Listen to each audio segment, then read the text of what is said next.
नमस्ते। All inside ACL surgery एक बहुत ही सफल एसीएल पद्धति है जिसको मैं कई सारे मरीजों में काम में लेता हूं। इस तकनीक का फायदा यह है कि इससे बोन प्रिजर्वेशन होता है और ज्यादा टिबिया काटने की आवश्यकता नहीं पड़ती है। प्रश्न यह है कि क्या एसीएल सर्जरी हर मरीज में ऑल इनसाइड तरीके से करानी चाहिए? तो इसका आंसर है नहीं। ऑल इनसाइड एसीएल सर्जरी के कुछ लिमिटेशंस हैं। पहला जो सबसे बड़ा लिमिटेशन है वह यह है कि इसमें जो ग्राफ्ट होता है वो जॉइंट के अंदर से फीमर में और टिबिया में डाला जाता है। इस तकनीक का एक लिमिटेशन या शॉर्टकमिंग यह है कि अगर आपका पुराना लिगामेंट का स्टंप है तो उस स्टंप को मुझे निकालना पड़ेगा इस ग्राफ्ट को अंदर डालने के लिए।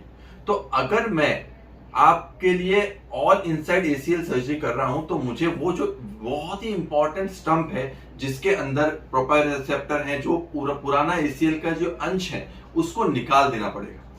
तो उन मरीजों में, जिन मरीजों में स्टंप होता है, जहां पे हम स्टंप को प्रिजर्व कर सकते हैं, रेमनेंट जो बचा हुआ पुराना एसीएल उसको प्रिजर्व कर सकते हैं, उनमें ऑल इनसाइड एसीएल सर्जरी करने में हमें उस स्टंप को निकाल देना पड़ता है जो मरीज के लिए लाभदायक नहीं होता है।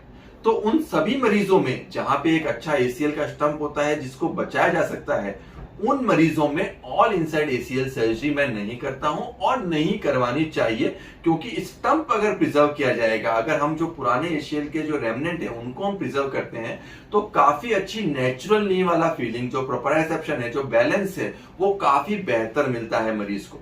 तो जैसा कि हमने प्रिजर्वेशन वाले कंसेप्ट में आपको समझाया था कि अगर हम एसीएल को रिपेयर कर सकें, बचा सकें, उन केसेस में हम एसीएल को बचाते हैं। जहां पे हम रेमनेंट को प्रिजर्व कर सकें वहां पे रेमनेंट को प्रिजर्व करते हैं, उसमें हम ऑल इनसाइड एसीएल सर्जरी नहीं करेंगे। और कुछ ऐसे बहुत ही क्रॉनिक पेशेंट होते हैं जिसमें एसीएल का स्टंप बचा ही नहीं होता, रेमनेंट बचा ही नहीं होता, सिर्फ उन थोड़े से मरीजों में ऑल इनसाइड एसीएल सर्जरी जो है वो मेरा ट्रीटमेंट ऑफ चॉइस होता है। तो डेफिनेटली जैसे कि 5 उंगली बराबर नहीं होती हैं, 5 एसीएल इंजरीज बराबर नहीं होती हैं, और सभी पेशेंट्स में मैं एक जैसी सर्जरी, एसीएल सर्जरी रिकमेंड नहीं करता हूं। आपकी इंजरी के हिसाब से, आपकी पैटर्न ऑफ इंजरी के हिसाब से हम डिसाइड करेंगे और आपके लिए बेस्ट एसीएल सर्जरी आपको करके देंगे। आपको एक पर्टिकुलर टेक्निक से भ्रमित होने की आवश्यकता नहीं है। आप डॉक्टर पे छोड़ें और डॉक्टर आपके लिए बेस्ट डिसीजन लेगा कि आपके केस में पर्टिकुलरली कौन सी एसीएल सर्जरी टेक्निक बेस्ट रहेगी। क्योंकि एक डॉक्टर जब अंदर जाता है तो उसको पता लगता है कि एसीएल की स्थिति क्या है, परिस्थिति क्या है। और आज की डेट में मैं बहुत ज्यादा कोलेजन प्रिजर्वेशन में बिलीव करता हूं। तो जितना भी आपका पुराना कोलेजन है, पुराना स्टंप है, पुराना रेमनेंट है, फॉर दैट मैटर पुराना मेनिस्कस है, कार्टिलेज है, वो सब हम बचाने की कोशिश करते हैं। उसको हम अननेसेसरी शेव ऑफ नहीं करते हैं, जिससे आपको एक बहुत ही नेचुरल फीलिंग मिले और आपकी जो हीलिंग है वो बहुत अच्छी हो। इसके कई सारे ऑपरेटिव वीडियोस रेमनेंट प्रिजर्वेशन के, स्टंप प्रिजर्वेशन के, एसीएल रिपेयर के हमने अपलोड भी किए हैं। अगर आपका डेफिनेटली इंटरेस्ट है तो आप इन वीडियोस को जरूर देखें, ताकि आपको समझ में आए कि एसीएल सर्जरी के लिए हमारी फिलॉसफी क्या है।